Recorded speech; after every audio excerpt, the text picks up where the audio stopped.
खतरनाक तसादम और एक ऐसी मोहब्बत की कहानी जो इंसान और जिन के दरमियान नामुकम्मल लगती थी कि आप तैयार हैं इस रात से पर्दा उठाने के लिए जो आपके होश उड़ा के रख देगा। ये कहानी वलीद की है, एक छोटे से गांव के खूबसूरत लड़के की जो 7 बहनों का अकलौता भाई था। गरीब घराने में पैदा हुआ, इसकी खूबसूरती बेमिसाल थी मगर बदकिस्मती से इसे गुर्बत के हाथों लाचार था। वो अपनी माँ बहनों के जिम्मेदारियों के बल बोझ तले दबा हुआ था। एक रात तारों भरे आसमान के नीचे लेटे हुए इसने दुआ मांगी, ऐ अल्लाह, क्या मेरी ज़िंदगी में कोई मौजज़ा नहीं हो सकता। इसकी माँ आमना बेगम इसके लिए बेकारी पर तनकीद करती थी मगर वो जानता था कि वो भी घर के हालात से परेशान है। अगले दिन इसके दोस्त की कॉल आई कि शहर में काम मिल गया है। वलीद ने एक छोटा सा बैग उठाया और माँ की दुआओं के साथ बस में सफ़र शुरू किया। सफ़र के दौरान इसे किसी की नज़रों की तपश महसूस हुई। एक लड़की की आवाज़ सुनी, प्लीज़ मुझे तंग ना करो। ये लड़की चांदनी एक शख्स से परेशान थी। वलीद ने फ़ौरन मुदाखलत की, इस शख्स को मुक्का मारा और हंगामा हुआ। कंडक्टर बस रोक दी और इस शख्स को पुलिस के हवाले कर दिया जो एक ठग निकला।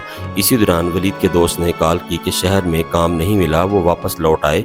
वो टिकट लेने लगा तो चांदनी इसके पीछे आई और कहने लगी, मेरे लिए भी टिकट ले लो।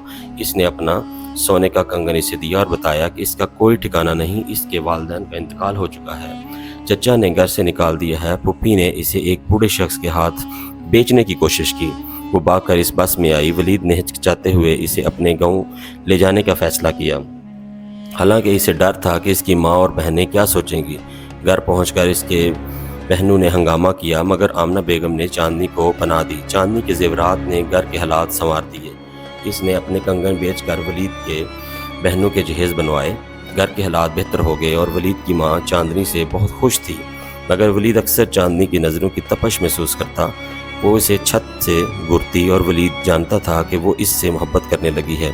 वो खुद को इसके काबिल नहीं समझता था, इसलिए फासला रखता। एक दिन चांदनी इससे पूछा, मुझ में क्या कमी है। वलीद हैरान रह गया। इसने कहा, तुम परफेक्ट हो मगर मैं गरीब हूँ, तुम्हें शहजादियों की तरह कैसे रखूँगा। चांदनी ने इसरार किया, वो इससे मोहब्बत करती है और इसके ख्वाब पूरे करेगी। वलीद को इसकी बातों पर हंसी आई जब इसने कहा कि वो जिनजादी है। मगर एक रात जब वो बीमार था, इसने चांदनी को सहन में गायब होते देखा। वो आसमान की तरफ देखकर गायब हो गई। वलीद के कानों में सरगोशी हुई, क्या तुम मुझे ढूंढ रहे हो। पलट कर देखा तो चांदनी रोशनी में चमक रही थी। इसने बताया कि वो वाकई जिनजादी है। हज़ारों साल की ज़िंदगी में इसने वलीद जैसा खूबसूरत इंसान नहीं देखा। इसने बस इस शख्स को जादू से अपनी तरफ मतवज्जो किया था ताकि वलीद का इम्तहान ले। वलीद खौफज़दा हुआ मगर इसकी मोहब्बत ने इसे कबूल किया। चांदनी ने इसके घर को हवेली बना दिया, इसकी बहनों की शादियां करवाईं और इसकी हर ख्वाहिश पूरी की। एक दिन इसने कहा, हमें निकाह कर लेना चाहिए। वलीद ने वादा किया छोटी बहन की शादी के बाद वो माँ से बात करेगा मगर आमना बेगम को चांदनी की हकीकत का पता चल गया। उन्होंने इसे रोका क्योंकि इंसान और जिन की शादी नुकसानदेह होती है। चांदनी ने कहा वो वलीद से बेपनाह मोहब्बत करती है और इसे नहीं छोड़ सकती। आमना बेगम ने एक आलम से रब्ता किया जिसने चांदनी के ख़ानदान को काफ से बुला लिया। चांदनी के वालिद ने इसे वापस आने को कहा मगर इसने इनकार कर दिया।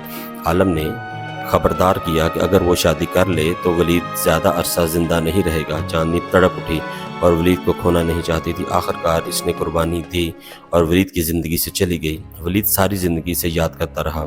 इसने कभी शादी ना की, इसकी मोहब्बत अबदी रही मगर इससे ज़वाल आया। दोस्तों, ये थी वलीद की और चांदनी की कहानी। ऐसी ही दिलचस्प कहानियों के लिए हमारे चैनल को सब्सक्राइब करें।